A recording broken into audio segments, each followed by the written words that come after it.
आपल्याला सर्वांना अभिवाचन प्रकार काय आहे सगळ्यांनाच माहिती, म्हणजे आपण जेवढे मराठी वाचक आहोत त्यांना हा अभिवाचन प्रकार काय आहे हे माहिती आहे. त्याच्याबद्दल मी फार एक्सप्लेनेशन करणार नाही. त्याच्याबद्दल फारसं आपण बोलायचं नाही. फक्त मला असं वाटतं की साधारणपणे लेखक जो असतो तो शब्दांना भावनांचं अस्तर लावत असतो, परंतु त्या शब्दांच्या भावना आपण जेव्हा देतो तेव्हा त्या सगळ्या प्रोसेसमध्ये त्या शब्दांना शरीर सुद्धा देण्याची गरज आहे. आणि मला असं वाटतं अभिवाचनाच्या निमित्ताने आपण एक शरीर देण्याचा सुद्धा प्रयत्न करतो आणि तो प्रकार आणि तो प्रयत्न आज आमच्यातर्फे आम्ही करणार आहोत.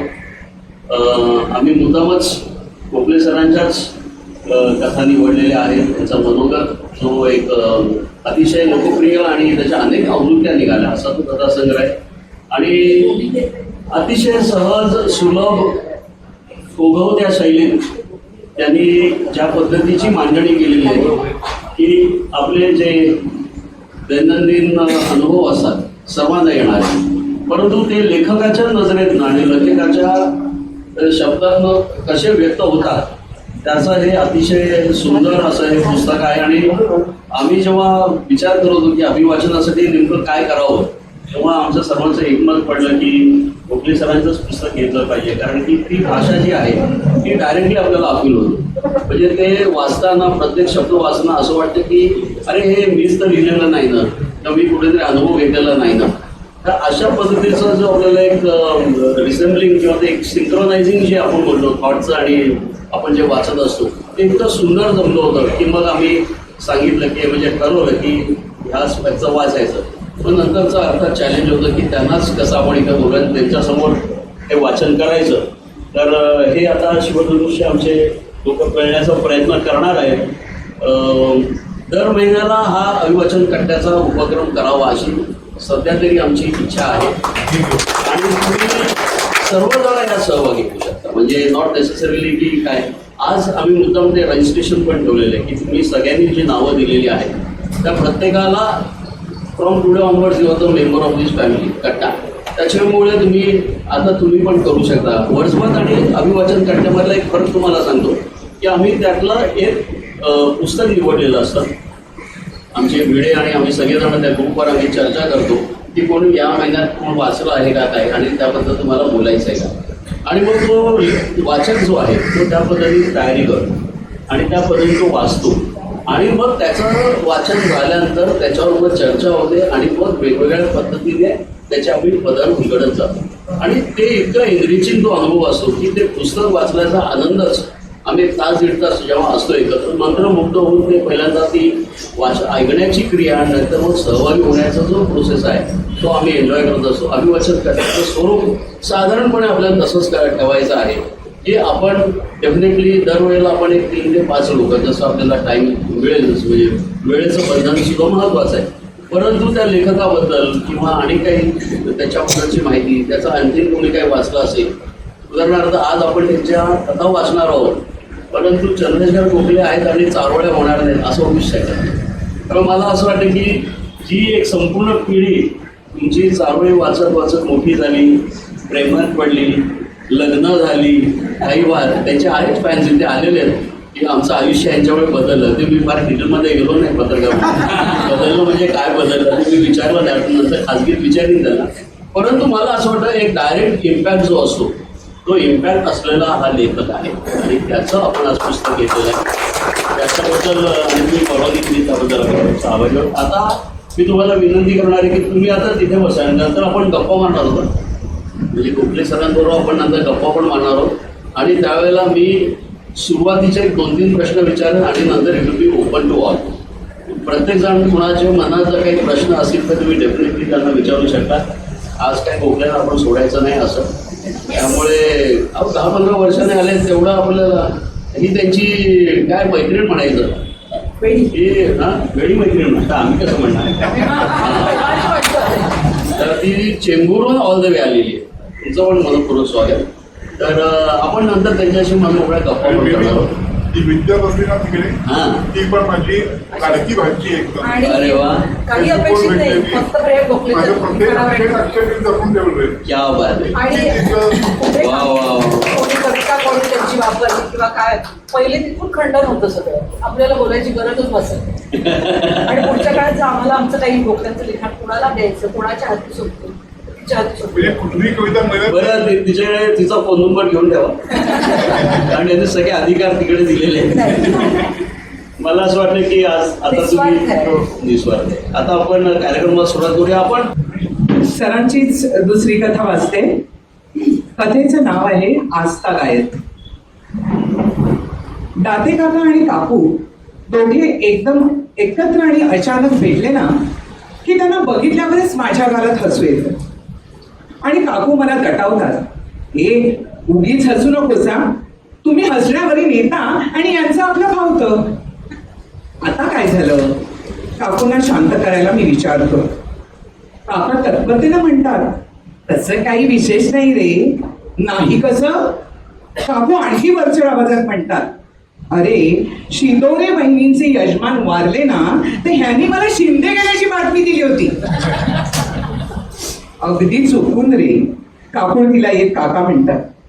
त्यावर काकूंचा निर्वाणीचा सवाल, अगदी चुकून झालं म्हटलं तरी व्हायचा गोंधळ टळतो का? आता मी त्यांना सांत्वनासाठी फोन केला तर शिंदेवेनी मला म्हणाल्या, आयुष्यात तुमचं तोंड पाहणार नाही.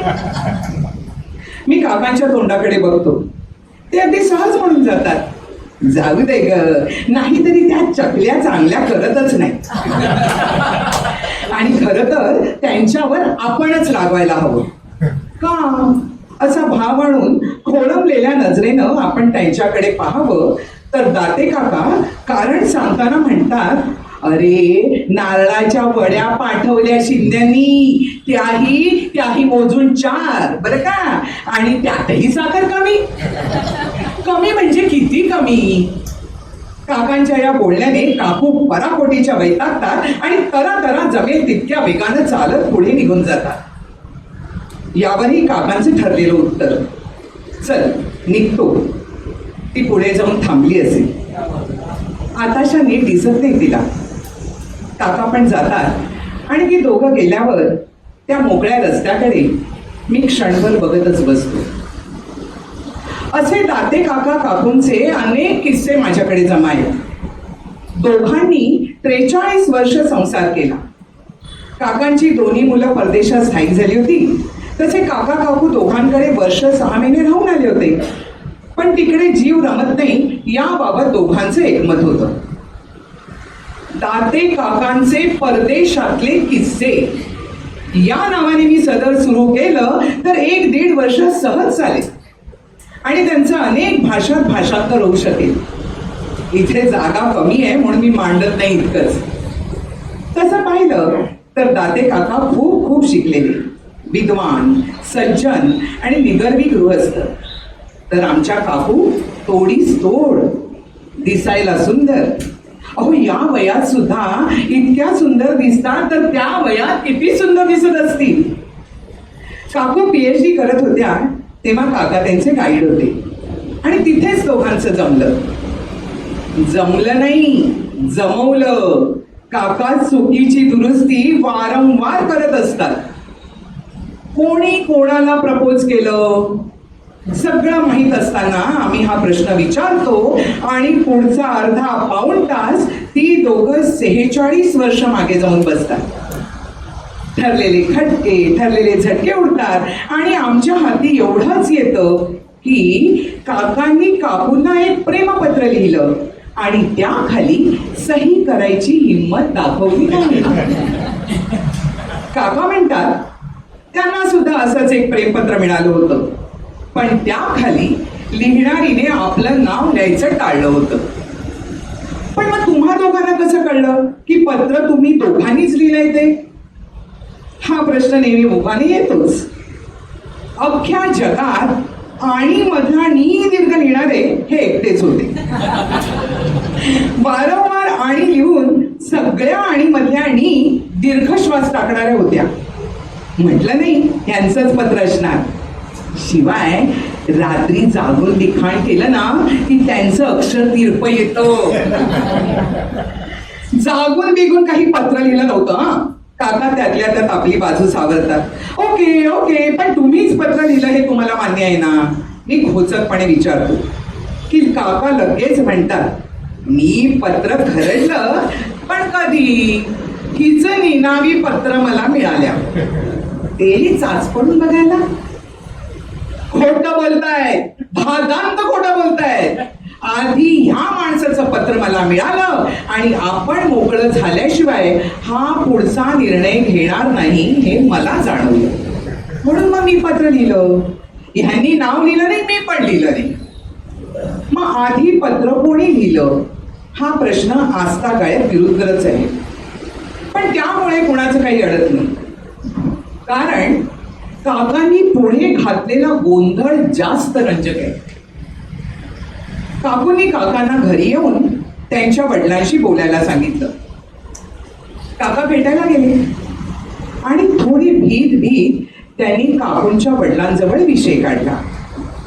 रीतीला धरून प्रमिलाचा हात मागितला. तसे काकूंचे वडील खवळले. प्रतिभाचा हात मागताय, लाज नाही वाटत? ते गरजले. मंडळी, गोंधळ असा होता, प्रतिमाचा हात मागायचा सोडून काका प्रमिलाचा म्हणजे काकूंच्या मोठ्या बहिणीचा हात मागत होते, जी आपल्या संसारात सुखी होती, 2 मुलांची आई होती आणि 3ऱ्या खेपेसाठी माहेरी आली होती. शेवटी स्वतःला सांभाळत प्रमिलालाच मध्ये पडून आपल्या वडिलांना शांत करावं लागलं आणि काका काकूंचा प्रस्ताव त्यांच्या समोर मांडावा लागला होता. पण खरंच दृष्ट लागेल असा काका काकूंचा संसार झाला. मुलं परदेशात स्थायिक झाली. हे काकांना मनापासून आवडलं नाही, पण तरी त्यांनी आपले विचार काही मुलांवर कधी लादले नाही. हा, काकू अधेमध्ये तक्रारीचा सूर लावतात, पण ते साहजिकच आहे. आताशा दोघंही थकले. घरी एकटेपणा जाणवतो, पण दोघंही उदास वगैरे कधीच नसतात. दोघांनी आपापल्या दिवसभराचे कार्यक्रम आखून घेतले. काका सकाळी लाफिंग ग्रुप मध्ये जातात. काकू म्हणतात, अहो मी तुमच्या बरोबर राहते ना, मला वेगळ्या लाफिंगची गरजच काय? डॉक्टरेट मिळवलेल्या काकू सकाळी भगवद्गीतेचा अध्याय वाचतात. पोळ्यांना बाई आहे, पण बाकी स्वयंपाक ते स्वतः करतात. तसे जेवायला ते दोघंच असतात, पण आमच्यासारखे आगंतुक ऐन वेळी हजर होतातच. काका सकाळी वाचनालयात पुस्तक बदलायला जातात, तर काकू दुपारी 3चा चहा झाला की भजनी मंडळात जातात. तासभर भजनात रंगल्यावर येताना मंडईत जातात, भाजी वगैरे घेऊन येतात, त्या बागेत जातात, तिथे काका फिरून आलेले असतात आणि मग दोघे मिळून घरी येतात. घरी येता येता एक हॉल्ट आमच्याकडे असतोच. मग ही माझ्याबद्दल 4 गोष्टी काकूंना सांगते. मग हे काही कमी नाही म्हणत काकू काकूंच्या 4 गोष्टी हिला सांगतात. मग त्या मानाने हे बरे म्हणत ही समाधानाचा श्वास सोडते. पण काका काकूंची एक सवय आम्हाला खूप आवडते. दोघांपैकी एक जण जेव्हा कामासाठी बाहेर पडतो ना, तेव्हा आमच्या खिडकीशी येऊन सांगून जातो, जरा घराकडे लक्ष ठेवा हा, हे एकटे आहे किंवा ही एकटी आहे. ते असं हक्कानं आम्हाला सांगतात, तेव्हा आपलेपणाचा उरातला टाका आणखी घट्ट झाल्यासारखा वाटतो. आजही दुपारी मस्त जेवून मी दुपारचं जागरण सोसवत नाही म्हणून पलंगावर आडवा होत होतो. तेवढ्यात काकू खिडकीपाशी आल्या. त्यांची हाक कानावर आल्यावर गादीला टेकलेली पाठ क्षणात ताट झाली आणि मी खिडकीपाशी गेलो. भजनाला चाललंय का? मी विचारलं. हो, त्या अलगद म्हणाल्या. जरा घराकडे लक्ष ठेवशील? हे तेच आहे. हो हो ठेवेन ना, मी घाईघाईने म्हटलं. तरी त्या थांबल्याच. काय झालं काकू? मी काळजीने विचारलं. काही नाही रे, सकाळपासून थोडे अपसेट आहे, काकू काळजीने म्हणाल्या. का हो? त्यांचा कुठला तरी मित्र आजारी आहे म्हणे. अहो ह्या वयात असं चालायचंच, मी समजूत काढत म्हणालो. अरे पण तुझ्या काकांना हे कोण समजावणार? क्षणभर थांबून पुढे म्हणाल्या, तुमचा चहा झाला ना? की त्यांना नेऊन दे बरं का. अरे हो, आणखी काय हो, मी विचारलं. बोहारणीला यायला सांगितलं होतं, माळ्याच्या तोंडाशी जे बोचकं ठेवलंय ना ते द्यायचंय म्हणावं. काकूंनी सांगितल्यावर हुकूम मी चहाचा कप घेऊन काकांकडे गेलो तेव्हा बोहारीण ऑलरेडी आलेलीच होती आणि स्टूल घेऊन काका माळ्यावर चढत होते. अहो अहो काका काय चाललंय, मी काळजीने पण दटावत विचारलं. माळ्याच्या तोंडाशीच बोचकं ठेवलंय. अरे माळ्याला तोंड एकच आहे, पण हिने ठेवलेली बोचकी 3 आहेत, त्यातलं नेमकं कुठलं. आओ काका तुम्ही 3 बी खाली ठेवा बघू, मी काय फसवायची नाही, जे न्यायानं होईल तीच ठेवेन, बाईंना हाय ठाव. मग मी काकांना बाजूला करून स्टूलावर चढून 3 बोचकी उचलली. मागचं 4थं बोचकं काकांना दिसल्यावर त्यांनी ते पण काढायला लावलं. बोचकी खाली उतरवून बाईंसवर ठेवत मी काकांच्या समोर चहा ठेवला. काका कोण आजारी आहे, तुला कोणी सांगितलं. नाही काकू म्हणाल्या जाताना, कोणीतरी मित्र आजारी आहे म्हणे तुमचा, तुम्ही फार मनाला लावून घेतलंय का. काका खिन्न स्वरात म्हणाले, हो रे 4 दिवसांपासून बेचैन आहे मी. काय झालंय मित्राला तुमच्या, काय सांगू, मलाही नीटसं माहीत नाही. 2 लग्न, 2 घटस्फोट, मग परदेशात गेला काय आणि आता मरायला टेकल्यावर इथे आलाय. काका बोलत असतानाच बोहारीण एकदम ओरडली, हे काय हो. आम्ही दोघांनी बघितलं, एका बोचक्यात जुन्या मिक्सरच्या बॉक्समध्ये जुनी पत्र, भेटकार्ड्स, डायऱ्या, सुकलेली फुलं, सुकलेल्या वेण्या असा काय काय ऐवज ठेवलेला आढळला. उत्कंठेपोटी मी 1-2 कार्ड्स हातात उचलून घेतली. खूप खूप जुना ऐवज कोणीतरी जपून ठेवला होता. प्राणप्रिय जयंतास वगैरे वगैरे. काकाने पटकन ती कार्ड्स माझ्या हातातून खेचून घेतली. ते थरथरत खाली बसले.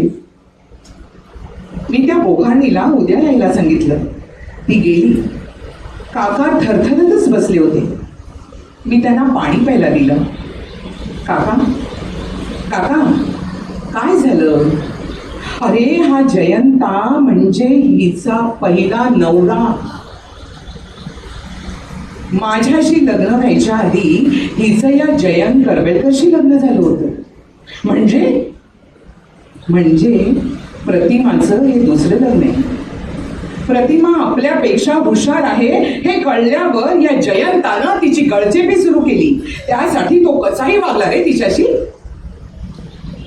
शेवटी प्रतिमाच्या वडिलांनी आपली मुलगी घरी आणली, ती कायमचीच.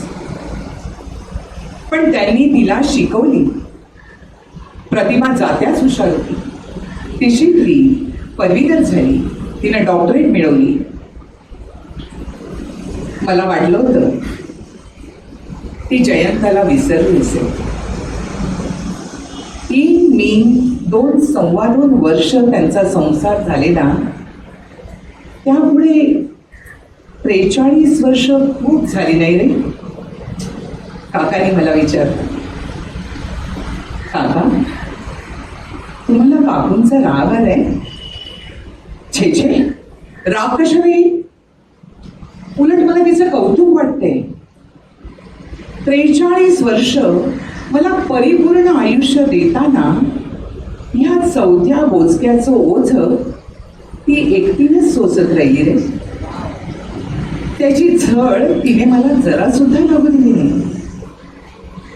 जयंताचा वाढदिवस, त्याचे लेख, त्याची पत्र, त्याची भेटकार्ड्स, मनाचा कुठला कप्पा तिने जयंतासाठी राखून ठेवला होता हेच मला कळत नाही. ताते काकू मला अचानक अनोळखी वाटायला लागल्या. आता त्या समोर आल्या तर मी कसा रिॲक्ट होईल.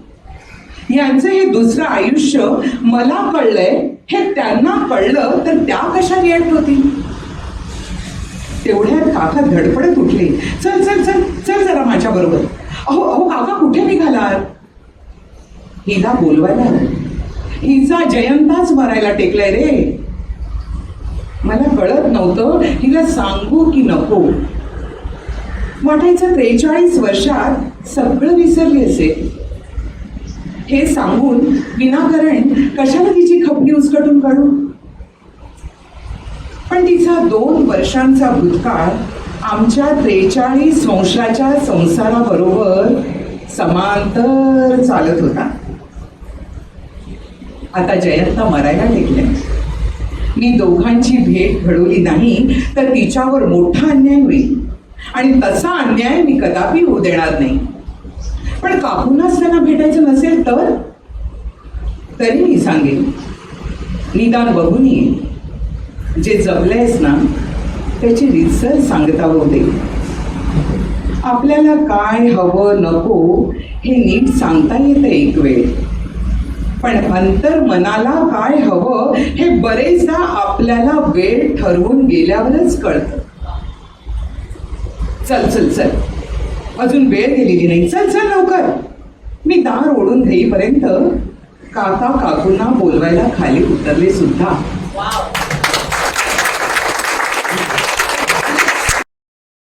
श्रीरंग जाते आणि ही माधवी नाईक.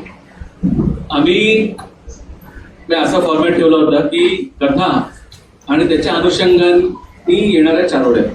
आता सरांचे 3 चारोळ्यांची पुस्तक आहेत. सरांनी चारोळ्या ह्या वेगळ्या लिहिल्या आहेत आणि ह्या कथा वेगळ्या आहेत, बरोबर ना सर? आम्ही काय प्रयत्न केलाय की त्या कथेच्या अनुषंगाने आम्ही चारोळ्या निवडल्या. आता तुम्ही ठरवायचे ते योग्य आहेत की नाही काय. तर ही कथा चुकली.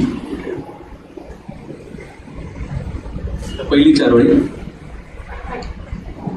तेव्हा मी मनापेक्षा पावलांनाच आवरायला हवं होतं. तेव्हा मी मनापेक्षा पावलांनाच आवरायला हवं होतं, कारण मनाचं भावना नेहमीच पावलांचं भावनं नवं होतं. असे बेसावध क्षणच सावधपणे टाळायचे असतात. असे बेसावध क्षण सावधपणे टाळायचे असतात. जवळ येतानाच दुराव्याचे काही नियम पाळायचे असतात. चिंब भिजल्यावर तहान लागते ना, तसं होतं तुला भेटल्यावर. चिंब भिजल्यावर तहान लागते ना, तसं होतं तुला भेटल्यावर. तुलाच पाहत राहास वाटतं तुझ्याच कुशीत भेटल्यावर. तुला वजा केल्यावर बाकी काही उरत नाही. तुला वजा केल्यावर बाकी काही उरत नाही. तुझ्याशिवाय मी आयुष्यच धरत नाही. Very good, thank you. आता मी आमंत्रित करतो सुचिताला दुसरी कथा वाचायला. माझ्या कथेचं शीर्षक आहे हो की नाही. काल किती वाजता आलात असा साधा प्रश्न त्याला विचारला की तो सांगतो दुपारी 4:23ला आम्ही घरी आलो. त्यावर त्याची बायको घाईघाईने म्हणते 4:23ला तुम्ही वॉचमनशी बोलत होता, 4:27ला आपण घराचं दार उघडले. जर का आम्हाला त्यांनी विचारलं असतं की तुम्ही किती वाजता घरी आलात, तर मी हिला विचारतो आपण दुपारी घरी आलो की संध्याकाळी ग. त्यावर ही म्हणते जाऊ दे ना, काय कधीतरी आम्ही घरी आलो. तरी देखील आमची मैत्री आहे. त्यांच्या घटका पळे मोजण्याच्या सवयीमुळे बरेचदा संवाद तुटक होतो, पण तरी मुळात एक संवाद आहे. आणि सर्वात महत्वाचं म्हणजे तो संवाद टिकवण्याची दोघांकडूनही इच्छा आहे. आखीव रेखीव म्हणतात तसं त्या दोघांचं लाईफ आहे. आमचं कसं सगळ्यांनी वेल प्लॅन्ड असतं असं ते दोघे वारंवार आणि पुन्हा पुन्हा सांगत असतात.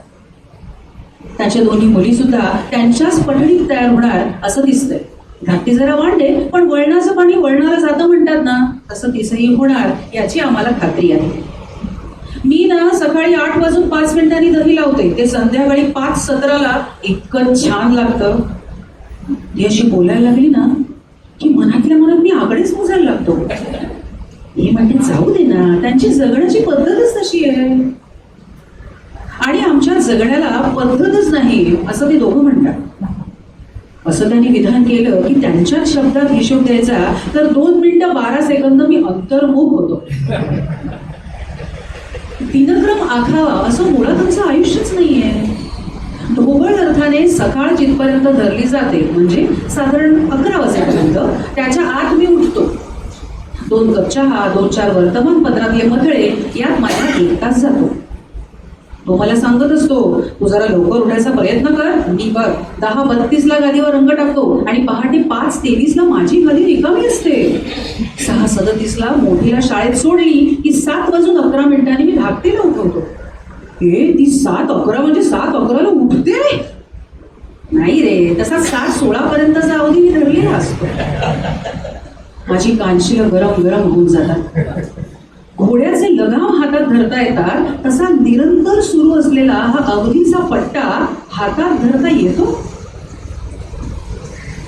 मी कधी तसा धरायचा प्रयत्न केला नसेल या विचाराने मी अस्वस्थ होतो.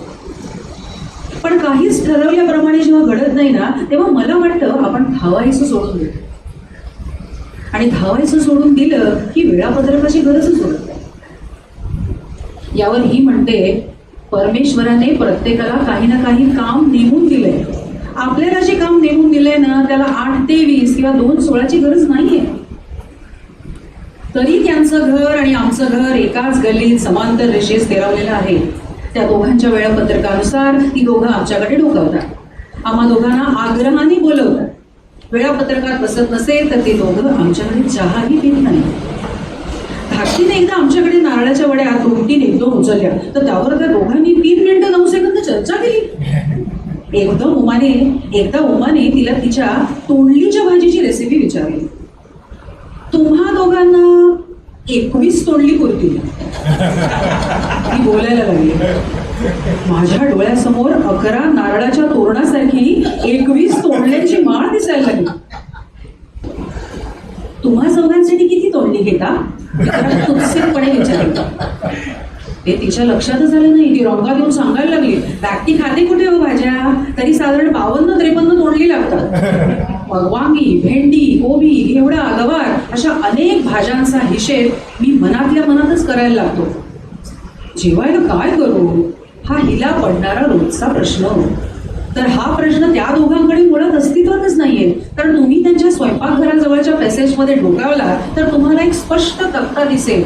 सोमवारी दुधी भोपळा, मंगळवारी भेंडी, बुधवारी पालक, गुरुवारी शेवयांची खीर आणि फ्लॉवरची भाजी असं चोख टाइम टेबल तिथे दिसेल. हॉटेलमध्ये जेवायला जायचं सुद्धा वेळापत्रक ठरलेलं आहे बरं का. आईस्क्रीम कधी आणायचं, मटारचे कानवले कधी करायचे. जरा अति वाटतंय ना, पण हो खरं आहे. पण अशा मोजून मापून जगणाऱ्यांच्या आयुष्यातही एकदा एक हलचल झालीच. सगळंच ठरलेल्या टाइम टेबल प्रमाणे घडलं तर ते आयुष्य कसलं. तर एकदा रात्री 10:13 झाली आणि आमच्या घराची बेल वाजली. तशी आमच्या घराची बेल घणाघणा वाजतच असते पण साधारण 10 नंतर त्याचं प्रमाण कमी होतं. 10:13 झाली होती आणि मी सहज घड्याळाकडे पाहिलं, बेल वाजली. 10:13 झाली होती आणि दारात ही दोघं उभी. दोघांच्या हातात कसली तरी फाईल होती. दोघांच्या चेहऱ्यावर टिकवून धरलेलं स्माईल. अरे तुम्ही दोघं आता? अरे 10:13 म्हणजे गादीवर पलंगपोस घालायची वेळ तुझी. रात्री 8:24 मला बघितलंस ना तर मी मुखशुद्धी जवळत असेल असा हाच मला म्हणाला होता. आता त्या दोघांना जरा बोलू देणारेस का हिने मला खटावत विचारलं. त्या दोघांना बस्त करत ही म्हणाली, काय झालंय. तो प्रयत्नपूर्वक हसत म्हणाला, मी एक प्रस्ताव घेऊन आलो. या प्रस्तावनेचा मला अंदाजच येईना. असा कुठल्या गोष्टीचा अंदाज येईन असं झाला की मी अस्वस्थ होतो. आताही मी त्याच मूडकडे झुकत आहे हे हिला कळलं आणि हिने मला शांत राहायला पुरवलं. टाइम टेबल गुंडाळून ठेवून ही दोघं आमच्यासमोर बसली होती म्हणून थोडी उसंत घेत त्यांनी बोलायला सुरुवात केली. थोडं चमत्कारी पडले पण जे मनाला पडलं हे बोलायला आलं. झालं असं की पूर्ण काळजी घेत असूनही माझा जीव कासावीस झाला. काय झालंय? मी हळवा, आतूर, कातर होत विचारला.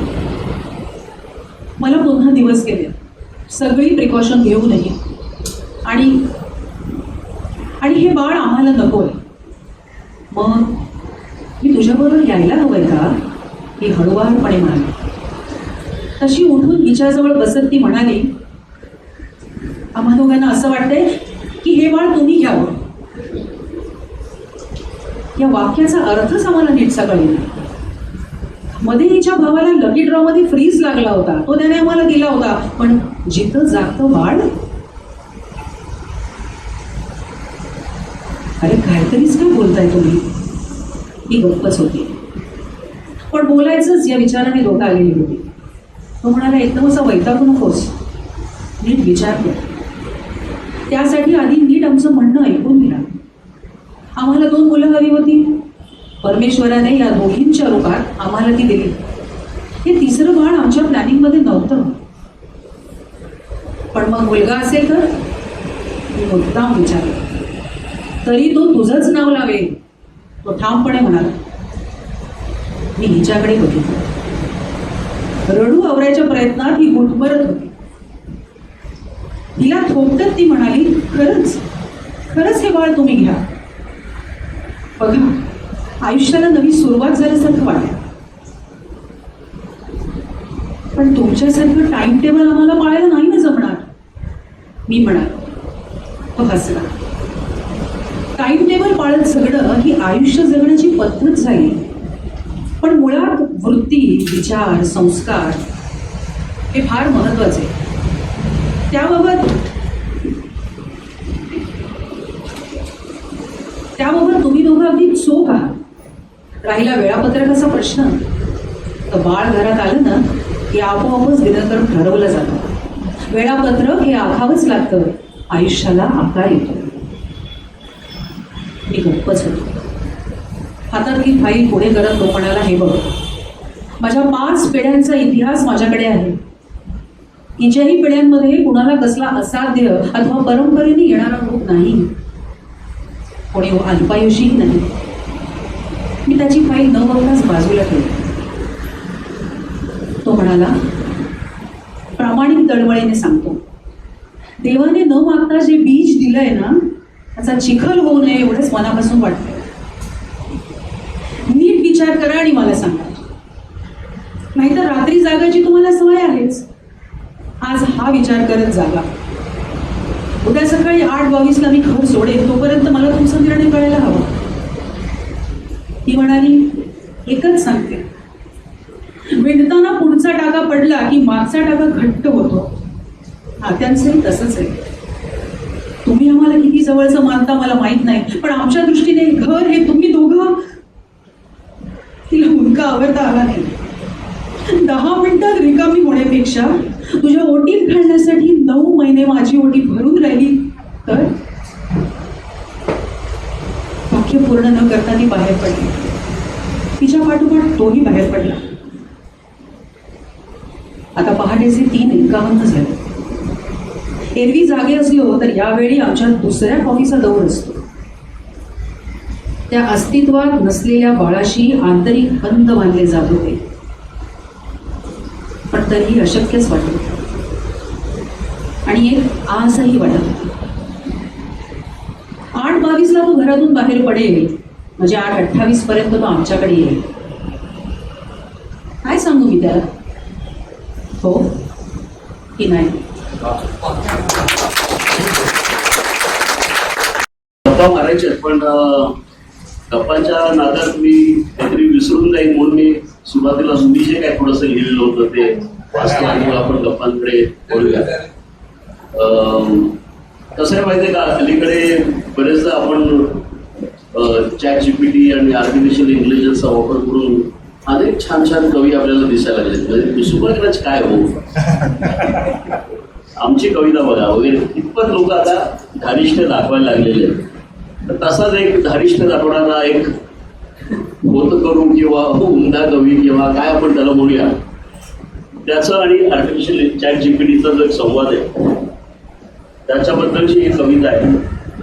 तुमच्या वेळी चॅट जीपीटी नव्हता तेव्हा तुमच्याकडे कोणी याचा संशयाने बघणार पण आता चांगली लिहिणाऱ्या लोकांकडे बोलतात काय मला असं वाटतं ती ट्रॅजेडी आहे चांगल्या लेखकाची, परंतु आहे.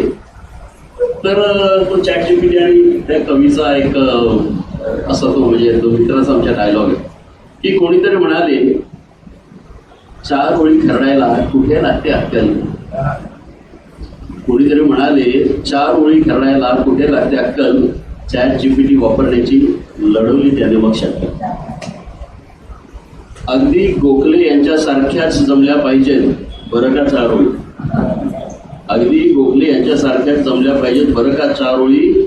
वेडा आहेस का मित्रा साध्या पोळीस कोणी का म्हणतो पुरणपोळी. नकार ऐकून चॅट जीपीटीचा मित्र आपला भारी वैतागला. नकार ऐकून चॅट जीपीटीचा मित्र आपला भारी वैतागला. लिहून दे मुकाट्याने नाही तर कृत्रिम बुद्धिमत्ता हरली सांगेन जगाला. खुशाल कर निंदा खुशाल कर टवाळकी. खुशाल कर निंदा खुशाल कर टवाळकी. गोखले होण्याची मित्रा खरंच नाही माझी लाईफ. असे 4 ओळींमध्ये शब्द असतात मोजके. अरे 4 ओळींमध्ये शब्द असतात मोजके. निवडून घे तू दगड धोंड्यातून असली हिरे मोती आणि मांडे. नसतं बाबा तसं नसतं बाबा तसं उद्या म्हणशील हो बहिणा. नसतं बाबा तसं उद्या म्हणशील हो बहिणा. तापलेल्या तव्याचा आणि बसलेल्या चटक्याचा पुरेसा नसतो केवळ बहाणा. अमृताते पैजा माऊली जिंकू शकते. अमृताते पैजा माऊली जिंकू शकते. किती पेरली बीजे प्रॉमची कविता त्यातून अंतच नसते. नजर तिची कधी त्याची कवीशी बोलत असते. नजर तिची कधी त्याची कवीशी बोलत असते. झुळूक हवेची वाट अनोळखी चॅट जीपीटीच्या परिचयाची नसते. अंधार लख होतो अंधार लख होतो आणि शांतता चक्क बोलू लागते. अंधार लख होतो आणि शांतता चक्क बोलू लागते. शब्द मूर्तिमंत सावरतात गाभाऱ्यात कविता तेव्हाच कळस होतो.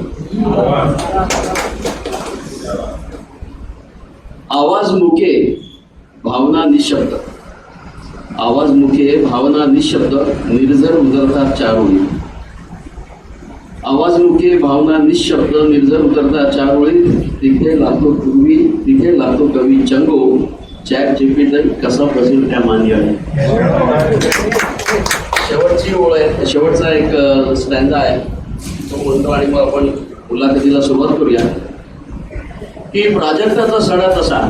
प्राजक्ता तुला आणि पाऊस सरांची आवड देतात सगळ्याचा चावळ्यात बारकेट वाचला. प्राजक्ताचा सडा तसा दारोदारी घालतो रांगोळी. प्राजक्ताचा सडा तसा दारोदारी घालतो रांगोळी. आवाज मात्र ऐकते इजाही समजते गोखल्याची ओघळणारी गंधीत चाल.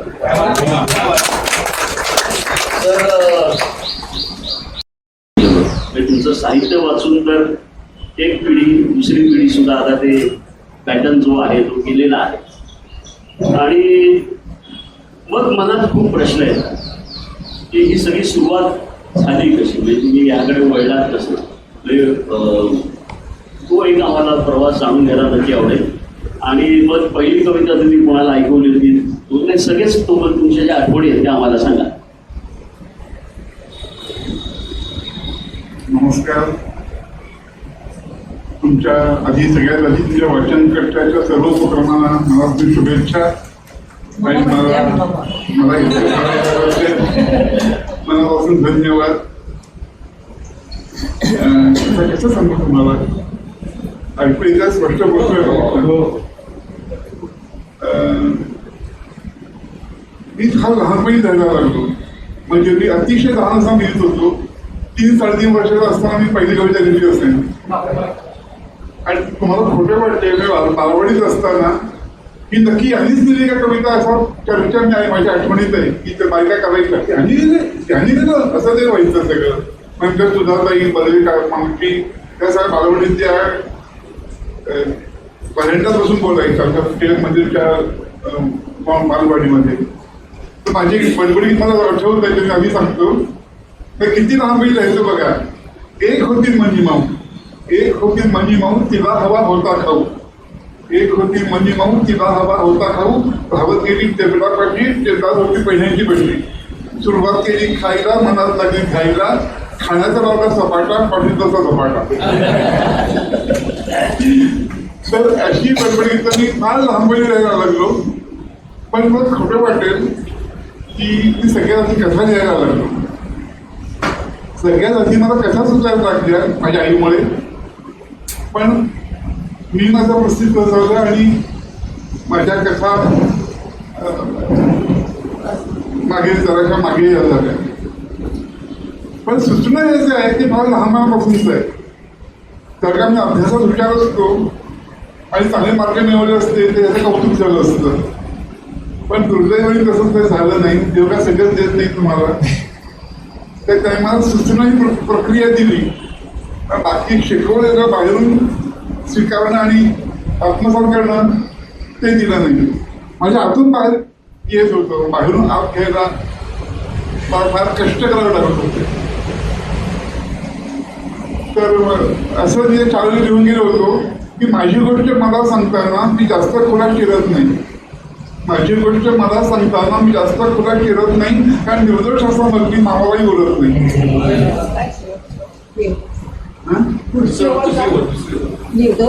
निर्दोष असा उरत नाही. तर पण गोष्ट लिहिताना मात्र मी खूप प्रामाणिकपणे लिहितो. जास्तीत जास्त डिटेल याचा प्रयत्न असतो. आणि माझी सगळ्यात पहिली कथा मी 12 वर्षाचा असताना किशोर मासिकात छापून आली. मला खोटे वाटेल गोष्ट लिहिल्यावर ती पोस्ट कशी करायची हे पण मला माहीत नव्हतं. मी ती कथा घेऊन वेलपाल्याहून दादरला गेलो. दादरहून बरळी नाका चालत गेलो आणि किशोर मासिकाच्या कार्यालयात ती पहिली कथा दिली तो दिवस. आणि ती कथा वाचून ज्ञानदा नाही इतक्या भारावल्या की ही कथा कोणी लिहिली असं त्यांनी ऑफिसमध्ये विचारलं. आणि मला अतिशय सुंदर पत्र लिहिलं की मुला तुझ्यात एक लेखन घडलेलं आहे आणि तू ते लिखाण कधी पडू नकोस. असं लिखाण मी कधीही वाचली असं त्या तुला उल्लेख होता. मग हे पत्र आल्या आमच्याकडे काय वातावरण असेल असं मला वाटतं. संध्याकाळी माझी वेळी डोक्यात हात कोण बसले. त्यांच्या शेजारी माझी आई. का लिहून पोट भरतं का. आधी तुला अभ्यास जमत नाही, तू अभ्यासात रमत नाहीस आणि त्याने जो घ्यायला लागला तर तो पुढे कसं होणार. इतका विरोधाभास माझ्या आयुष्यात होता. आणि जेव्हा मी माझा प्रकाशित झालं तेव्हा एकदम समीक्षकांनी असं त्यात लिहिलं होतं की कोकणाच्या कवितेचा मूळ स्थायी भाव काय आहे ते विरोधाभास. त्यांच्या कवितेत विरोधाभास असतो. पहिल्या 2 ओळी वेगळ्या असतात आणि त्याच्या विरुद्ध 2 ओळी सांगून ते आपली भावना व्यक्त करतात. पण विरोधाभास म्हणजे आयुष्यातच होता. मला आता सुसंगत सांगता येणार नाही बहुतेक. पण माझ्या आयुष्यात प्रसंग असे घडले की मला कधी कधी विलक्षण वाटतं की याच्यासाठी माझी निवड झाली. कथा लेखन हे उपजत होतं माझ्याकडे माझ्या आईमुळे. माझ्या आईला आयुष्यातल्या घटना सांगायची सवय होती. काय सोचलं, काय बघितलं, लोक कसे वागले, हा कसा वागला, गरिबी असताना काय झालं, सासरचे लोक कसे होते, माहेरचे लोक कसे होते, हे इतकं डिटेल सांगायची आई की ते आत्मसात करता करता माझ्यात ते उतरत गेलं. माझ्या कथामध्ये कायम स्त्री व्यक्तिरेखा प्रभावी असतात असं पण म्हणतात आणि खरंच आहे ते. पण माझ्या आयुष्यात स्त्रिया आल्या तर अशाच झाल्या. माझी आई काय, माझी बायको काय, माझ्या बहिणी काय, प्रत्येकाने आपापल्या काही माहिती दिली. पण मी काय सांगत होतो की कथा लिहायच्याप्रमाणे माझ्या आयुष्यात सुरुवात झाली. माझ्या आईचं बालसंग पण नव्हतं आणि माझ्या आई काऊची उंची गोष्ट रंगून रंगून वाटायची. आणि माझ्या आयुष्यात प्रसंग असेच घडले. तुम्हाला एक आठवण सांगतो, मला नक्की आवडेल. साधारण पहिली दुसरीत कळलं की हा ढळ आहे. मग माझी तशी ट्रीटमेंट सुरू झाली. पण अगदी दिसायला धामीट फार गोड होतं. आणि मस्त उंचून उंच गोलात पान खाली डोळे आणि खूप निरागस दिसायचं असं तेव्हाचे लोक म्हणतात. तर तो कौतुकाचा विषय होता की हा दिसतो कसा. पण तेव्हा एक पद्धत होती की मुलं पाहुणे आले की आधी विचारतो हा करतो काय. आणि अभ्यासाचा विषय सगळ्यात आधी काय रे कितवीत आहेस इथपासून सुरुवात की आमची रवानगी मागच्या आणणार. तर साधारण 7वीत 8वीत असताना 7वीत 3री ते पहिल्याची नापास झालो ते खपून गेलं. पण 7वीत पण परत नापास झालो 8वीत परत नापास झालो. मग आमच्याकडे टेन्शन आलं की अरे 3रीत नापास झाला सांभाळून घेतलं. आता 8वीत आल्यावर परत नापास झाला. आणि तेव्हा आमचं विदर्भात ते खेडगाव होतं. आता असं भरभराटीचं शहर नव्हतं खेडगाव होतं. 4 गल्ल्या होत्या. एक मेन रोड हनुमानचा रोड होता. बाकी सगळं मिळमिळते दिव्यांचं साम्राज्य. आणि त्यात विदर्भाच्या मार्केटमध्ये साठ्याचं दुकान होतं. साठ्याच्या दुकानात खरेदी करणं म्हणजे अख्ख्या बाजारात प्रेस्टिजियस. मग काहीही घ्यायचं नाही साठ्याच्या दुकानात. साठ्याचं दुकान फार परोपकारी माणूस हा खरं म्हणजे अण्णांचा आठवडा मला अजूनही हेच वाटतं विजय स्टोर्स. तर अण्णांच्याकडे सकाळी 8 ते रात्री 8 7 दुकान बंद व्हायचं. 7:30 दिवाळीच्या दिवसात म्हणजे 7 दुकान बंद. पण सकाळी 8 ते संध्याकाळी 7 वाजेपर्यंत सतत गिऱ्हाईक असायचं. आणि अण्णांनी एक फार छान उपक्रम सुरू केला होता.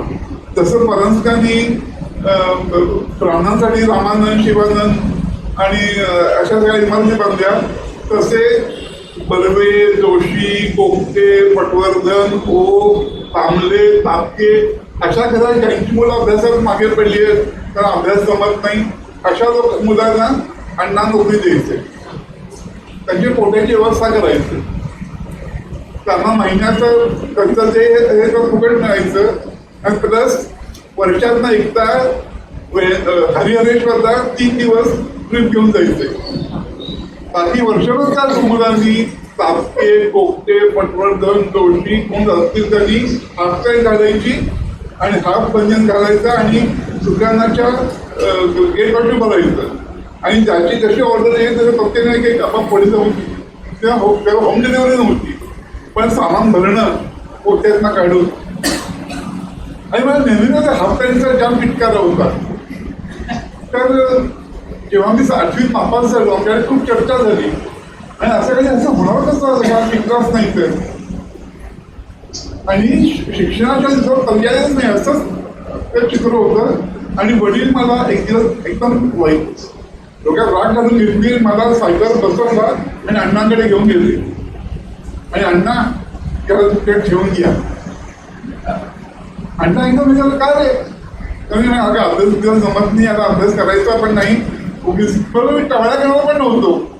म्हणजे लोक काय म्हणतात ते वाया गेलं असं काही नव्हतं. मी छान चित्र काढायचो आणि चित्र काढायला रमायचंच होता. माझं काही ना काही चालू असायचं. पण ते पण तरी मी बोल करत नाही ना. तर अण्णा एकदम आणि बघायला लागले. मला अजून अण्णाची ती मेसेज आठवते. तर अण्णा मला काय रे अभ्यास करत नाहीस काय आपल्या वेळ असते यार काय बोलणार. मी म्हणत नाही करत अभ्यास आहे पावसाला बोललो मी वेळ मारून नाही मी. अण्णा मला असे बोलू नकोस काही करू नको जरा उसंत दे असं अण्णा म्हणाले होते. तो करेल अभ्यास पण तो काय जमला नाही मला पुढे आयुष्यभर. पण अण्णा तेव्हा एक अपमानास्पद फार लहानपणी तो प्रसंग अनुभवला आणि घरी आलो. पण नियती कशी असते परमेश्वराची कृपा कशी असते. मग ते रडत खडत मला शिक्षण थोडी सोडलं. मग घर सोडलं जमणार नव्हतंच. मग माझं मी माझं आलं. 6 प्रकाशकांचे पुस्तक नाकारलं होतं. माणूस प्रकाश म्हणाले हा कविताच नाहीये हे नुसते विचार आहेत. तुम्ही लगेच घाई करता पुस्तक छापायचं. असं सगळ्या ह्याच्यात मी माझं आलं. आणि विलक्षण म्हणजे पहिल्याच 10 दिवसाची चुणूक केली काय आहे. लोकांनी असं पुस्तक उचलून धरलं. आणि तुला खोटे वाटेल 98 साली परांजपे हायस्कूलच्या स्नेहसंमेलनाला मी प्रमुख म्हणत असतो. मी प्रमुख पाहुणे 94 साली परांजपे हायस्कूलच्या स्नेहसंमेलनात मी प्रमुख पाहुणा होतो आणि चीफ ट्रस्टी म्हणून अण्णा बसले होते शेजारी आणि त्यांच्या हस्ते सत्कार झाला. मी अण्णांना म्हटलं, अण्णा तुम्ही माझं बालपण नाचवलं. आमच्या घरी कायम म्हणजे असं मनात बोललो की कायम मला ही हस्ती होती की आई मला दादाला तिथे नोकऱ्या लावते आणि हाफ पॅन्ट मला तिथे बरोबर लागेल. आज तेच अण्णा आणि तोच मी. असे नाट्यमय प्रसंग माझ्या आयुष्यात अनेक घडले. त्यामुळे माझ्या कथांना एक वेगळा त्रास येत गेला आणि मग कथा नोकरीमध्ये लिहायची असेल ना तर मला माझं तुम्हीच सांगतो, डायरी लिहायची सवय लावा. अख्खा दिवस कसा गेला अतिशय निर्लज्जपणे लिहायचं. काय झालं, कोणी अपमान केला, मी कोणाचा अपमान केला, काय कमी पडलं, काय जास्ती झालं, कोण कुठे भेटलं, कसं भेटलं, कुणाचा ड्रेस आवडला, कोणा शर्ट आवडला. अतिशय मोकळेपणे तुम्ही जर काही डायरीला लागला तर तो मोकळेपणा तुमच्या कथेत येतो. आणि मी बरेच वर्ष डायरी लिहितो. टीव्ही बंद केलं म्हणजे डायरी लिहिणं बंद झालं. मुळात त्यांची स्मरणशक्ती एवढी आहे आणि त्याच्यात त्या अमुक दिवशी तू असं केलं होतं ते ऐकून घ्यायचं. वैताग आला होता मला. आणि अजून म्हणजे मकर रास, ती मकर रास तर निराश व्हायला तत्परच असतात ते. आणि आपण सगळीकडे झगडत असतो, आपण उत्साह येतो नाही होईल म्हणताना ह्यांचं आहे असं म्हटलं बंद करायची डायरी. इतके वाजता हे आणि तितके वाजता ते, ती बंद करायला लावून. तर त्यामुळे पण त्यामुळे कथा लिखाणाला खूप मदत झाली आणि कथेला पहिल्यापासून प्रोत्साहन मिळतच होतं. म्हणजे ते नेहमीच ते लोकांना फार आवडायचं. देणगीच आहे म्हणजे हसरते किंवा मी याचा ज्या सिरियल दिल्या मला कधी एक पानं पडावं लागलं नाही. म्हणजे जे डायलॉग मी राहायचो ना ते प्रसिद्ध असे मी अजय सिन्हा म्हणायचे, अरे तिथे कुछ चेंज केलं हेही नाही. मी 2-3 सिरियल लिहिल्या तर प्रत्येक वेळी आणि इव्हन तर पुस्तक लिहिलं मधीचा अर्थ तर त्याची पानं 616च्या वर पानं झाली होती. तर मग मी 6 जणांना वाचायला दिलं. म्हटलं तुम्ही सांगायचं मग काय कट करू. तर 6 जणांनी वाचायला सांगितलं 2-3 पानं उपयोगी सांगितली की काळ प्लीज 616 पानं लिहून त्यांची 2-3 पानं कमी करा सांगत होते. इतकं ते ऍक्युरेट लिहिलं जात होतं. तर ते मला वाटतं शेवटी देणगीच असते आणि तुम्हाला ते मला अगदी आवर्जून सांगावं असं वाटतं. आम्ही तेव्हा सिरियल प्रोड्यूस वगैरे करत होतो तर आम्हाला कुठला तरी हा आर्टिस्ट आपल्याकडे आला तर खूप छान वाटेल. कुठेतरी रस्त्यात भेटून जायचा हा माणूस तिथे, अरे तुझ्याकडे मी काय रोल लिहिलाय, कॅरेक्टर तोंडावर ऐकवायचा, लिहिलेलं नसायचं पण हा मला हवाय आणि याचं कॅरेक्टर तोंडावर. आम्ही लक्ष बघत बसले हा काय करतो काय. तसं एकदा एक सिरियल लिहित होता आणि त्याचा एंड त्यांनी काहीतरी केला आणि तो गाडीतनं उतरतो आणि दरवाजा लावतो. संपला एपिसोड. मी म्हटलं कोण उतरतं, माहित नाही कोण उतरतं. तेव्हा कसं होतं सिरियलमध्ये आमच्या वाहिन्या म्हणजे चॅनल्स वाले आम्हाला अजिबात अडचणी करत नव्हते. लेखक आणि दिग्दर्शकाला तुम्हाला जे योग्य वाटते फक्त एक एपिसोड ज्या एवढ्या आग्रह असायचा बाकी आम्हाला खूप मोकळीक होती. आता सारखी परिस्थिती नाहीये. आता पावलाला चॅनलवाले तुम्हाला सरास देतात. रात्री 2 वाजता फोन करतात, सकाळी 6 वाजता फोन करतात. त्यावेळी अशी परिस्थिती नव्हती.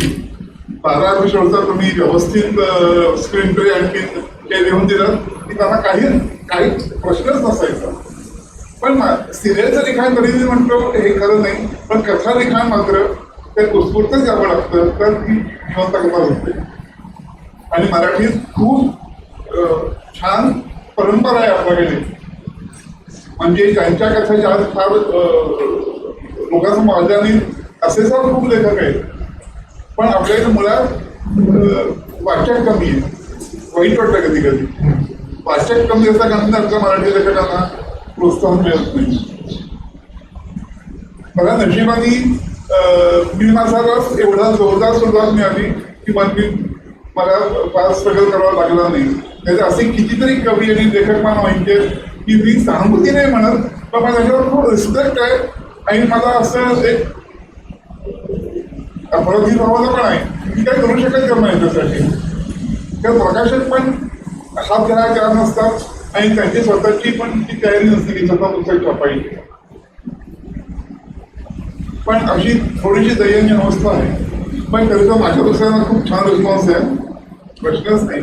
आज सगळ्या पुस्तकांना अगदी लोक उचलून धरतात. पुस्तकांवर जो विषय निघाला, मी सरांना विनंती केली होती की सर तुमची थोडासा त्यांना त्रास दिला, मी पुस्तकं घेऊन याल का, आणि आपण पुस्तकं ठेवलेली आहेत. आणि आज गोखले सर स्वतः इथे असल्यामुळे तुम्हाला पुस्तक घेतल्यावर त्याची सही पण मिळणार आहे. त्यामुळे ज्याला इंटरेस्ट आहे ते डेफिनेटली घ्या. मला एक तुम्हाला प्रश्न असं विचारायचा होता की 4 ओळीची साधारणपणे तुमची एक त्या कास्ट तुमची इमेज झालेली होती आणि कथा पण तुमच्या तेवढ्याच तगड्या आहेत. तर 4 ओळींवरनं 400 शब्द 4000 शब्दांपर्यंतचा जो प्रवास आहे, हा करताना हा किती म्हणजे दमछाक होत होती. इतकं सगळ्यात सिरियस केला आम्हाला माहिती आहे सगळ्यांना, पण हा प्रवास तो आता इथे अनेक लोक आहेत उपस्थित, इथे खूप सुंदर लिहितात, कविता लिहितात, कथाही लिहितात, परंतु दोघांची सांगड तुम्ही अतिशय उत्तम पद्धतीने घातली. ते कसं काय ते शक्य होतं? मुळात मी कथा लिहायचंच होतो. चारोळी खूप उशीर माझ्या आयुष्यात होती आणि चारोळींच्या असे सुद्धा माझ्या काही कविता होत्याच की ज्या लोकात खूपच वाखाणल्या जात होता. त्याचा मला एकदम पटकन आठवत नाही, पण मुख्य छंदाच्या कविता माझ्या लोकप्रिय होत होत्या. पण चारोळींच्या कवितेने एक चुणूक दिली. म्हणजे कसं आता पाण्याचं वागणं किती विसंगत, पोहणाऱ्याला बुडवून रचना ठेवतात करायचं. ही माझी पहिली कविता आयुष्यात चारोळींची. तेव्हा मी बहिणीला राहायचो माझ्या, आणि माई सकाळी दणक्यात जायची, त्यामुळे माझ्या भटकीला आंघोळ घालून शाळेचे कपडे घालून तिला टेल्पोपर्यंत सोडवणं ते सोडायची जबाबदारी माझी होती. आणि आमच्या चंदाला कायम हातात बाहुली लागायची, जेवताना झोपताना काही करायला हातात बाहुली पाहिजे.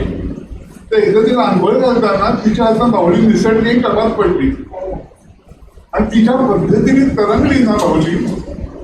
माझ्या अंगात शहारे आले. मला असं क्षण वाटलं की माझं पोरं कसं पाण्यात पडलं, तर तिथे असंच ते मला सहनच झालं. आणि तिथे पहिली चारोळी सुचली, पाण्याचं बघणं किती विसंगत, पोहणाऱ्याला बुडवून ठेवतो पर्यंत. आणि ही मी सहज सुचली लिहून ठेवली. मला कल्पना नव्हती नंतर काय ताकद येईल की मी काय लिहिलंय. दुपारी माही आली ऑफिसमधनं आणि माही ती वाचली आणि माही ठरवून गेली. पण तो काळ असा होता की मुलगा मामाने झालेला चालेल, शरीर बरोबर सिगरेट ओढलेली चालेल, पण मुलगा कविता करतो पण बाहेरच गेला. अशी कारणं होती.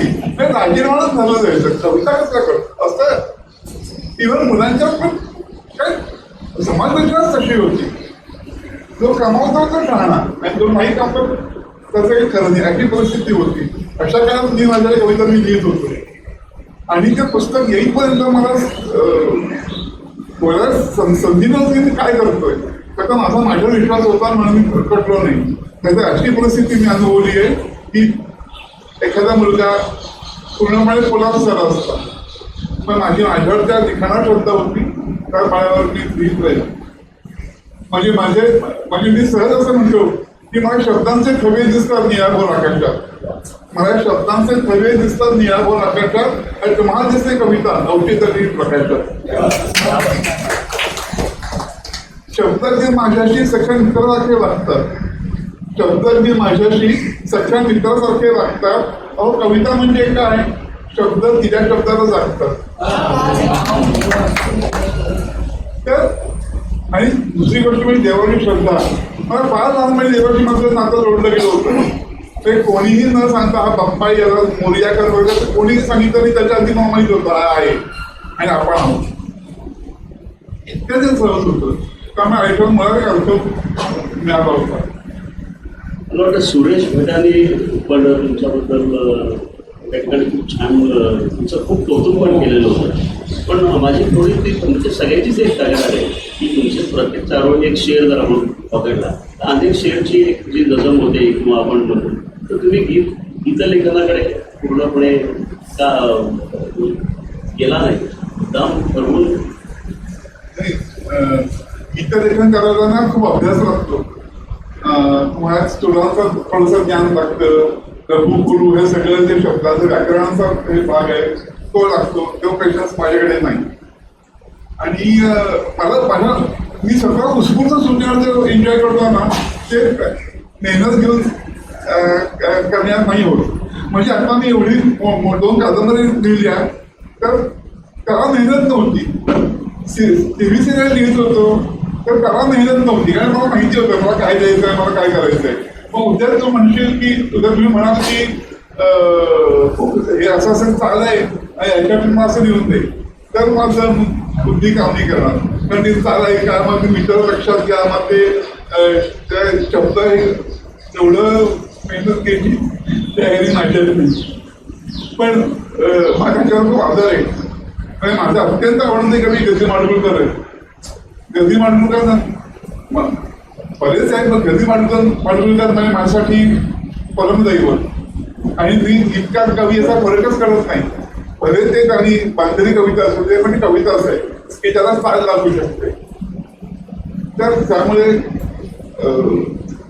मला गाणी द्यायला नाही जमली, तर माझ्या मी खूप रिस्पेक्ट करतो गाण्याचा. शांता शेळके काय, सुरेश भट काय.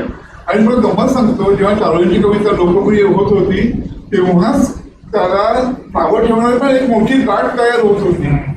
परत इतका सामान्य होतो की माझा अभ्यास नाही वाङ्मयाबद्दल, माझं वाचन नाही, मी काय माझा बाजू मांडणार होतो.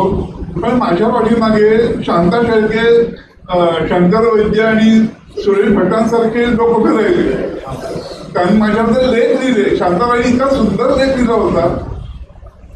माझी कसं असतं, साहित्यामध्ये माझी पहिल्यापासून श्रद्धा होती आणि मी जाहीर सांगायचो की माझे मी साहित्यात परम बघतोय वगैरे.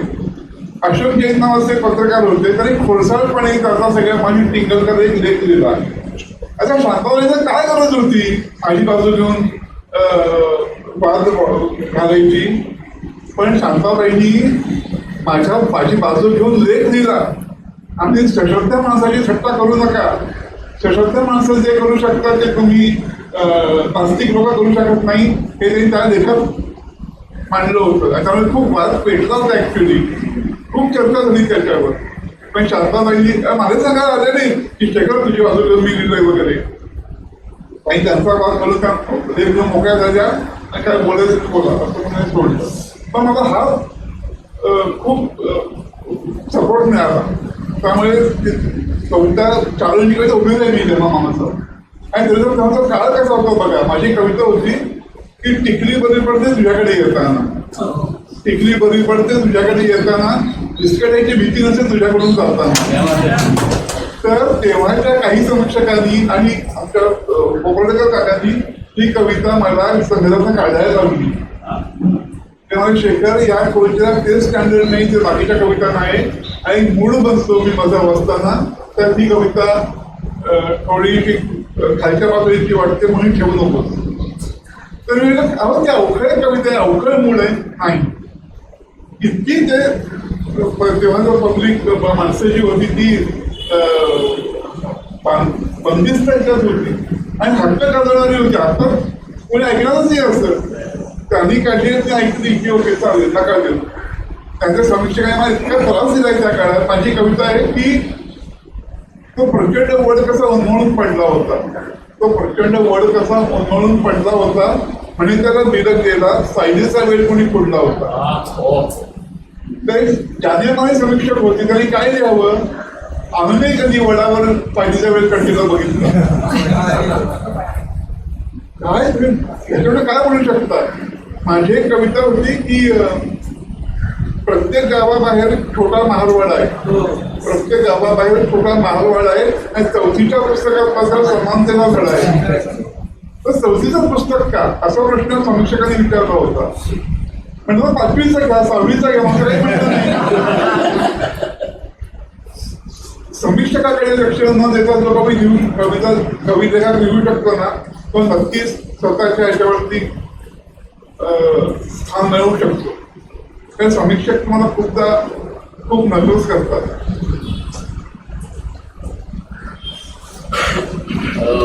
मला वाटतं गप्पा खूप चालू राहतील. मला वाटतं आता मी ऑडियन्समधून कुणाला प्रश्न काही विचारले असतील, ते दोघे तुमच्या भेटीला आलेले आहेत, तर कुणाच्या मनात काही प्रश्न असेल तर विचारू शकता. चेंबूरकरांना सुद्धा अलाउड आहे.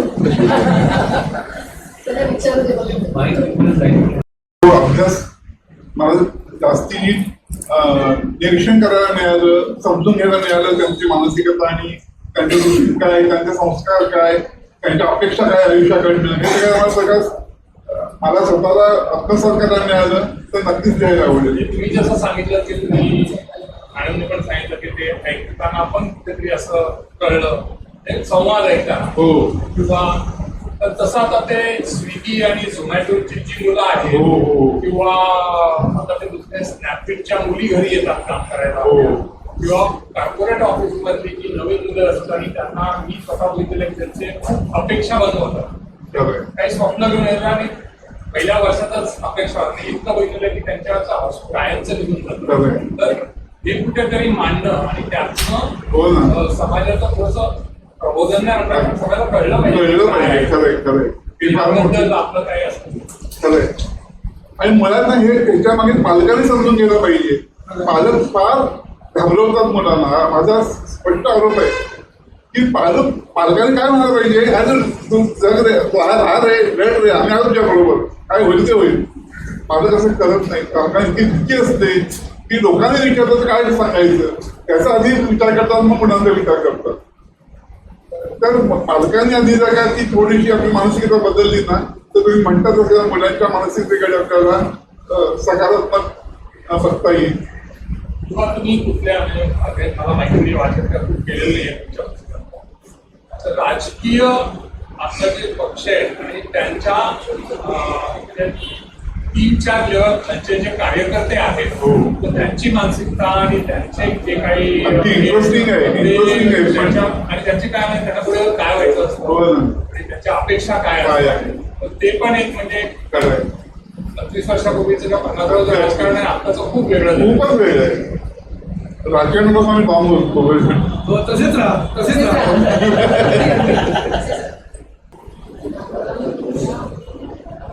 हिंदी गाणी संसार से भागे गिरते हो भगवान को तुम क्या पाओगे इस लोक को तो अपना न सके उस लोक में फिर पछताओगे संसार से भागे गिरते हो ये पाप है क्या ये पुण्य है क्या रीतों पर धर्म की मोहरे है रीतों पर धर्म की मोहरे है हर युग में बदलते धर्मों को कैसे आदर्श बनाओगे संसार से भागे फिरते हो ये भोग भी एक तपस्या है तुम त्याग के मारे क्या जानो तुम त्याग के मारे क्या जानो मान रचेता का होगा रचना को अगर टुकराओगे संसार से भागे फिरते हो